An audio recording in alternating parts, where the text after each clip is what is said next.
The other thing that I want us to ponder here is, how could it be that we gained independence in 1994 from white people who despised us, from white people who hated us, from white people who thought of us as less than human, from white people who thought that all that defined us was our sexual permissiveness? Now, how do we then the following day turn to the same white people and say, please educate our children? Yesterday they despised us, today they educate our children? It cannot be. It cannot be.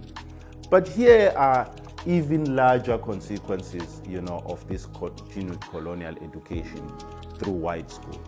It is that because we have a situation, or we have an education that remains colonial, when our black children have gone to these white schools, at the end of their education from primary right up to university, is that they end up alienated from themselves. They end up, the education system basically alienates them from themselves, because at the end of that trajectory from these white schools to white universities, black people or black children all of a sudden despise their culture. They begin to speak ill of their cultures. That is why we've had very nonsensical and foolish discussions in South Africa, spent even millions of rands airing these discussions on TV about lobola. It is because it is precisely that debate emanates from these people who've gone through these institutions, who at the end of their education begin to despise their languages, begin to despise their cultures, begin to speak ill of the cultures of their own people. They begin to think that cultures of their own grandmothers and grandfathers, cultures of their mothers and fathers, cultures of their great-grandfathers, who for centuries lived guided by these cultures, who for centuries ensured that it is possible for them today to exist. Because they've just gone through white schools, they now think of themselves as being possessed of a superior white logic, such that they can decree the cultures of their people, who for centuries lived guided by them, as being barbaric, as being backward. Now they begin to speak exactly the same way in which white people speak about these cultures. Now we have an education that alienates us from our languages. We have an education system that alienates us from our cultures. But you also have an education system that alienates us from our people. It is therefore not surprising that the souls of our people today, the souls of black people today, are empty. We are a people whose souls are famished. We are a people whose sense of being is a void, basically. We live in a cultural void. We are a people who culturally live in a void. We do not have, cultural anchors with which to guide our lives. Because remember that language is not just a means of communication. Language is what enables you to delve or to immerse yourself in the cultures of your own people. You cannot transmit your culture from yourself as an adult person to your child through English, because language carries your emotions. Language is what you use in order to transmit a structure of feeling to the next generation. Now, English carries white people's structure of feeling. So when you teach people English, you teach them to feel and exclaim in a culture that is not their own. I teach in this university.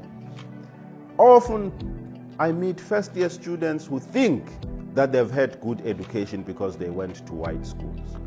And they say they passed, they did well in these white schools. But they are surprised that white students do better than them. And I tell them that the simple reason why white students do better than you is because white people learn in their mother tongue. White people have a cultural resource that they can fall back to that you do not have.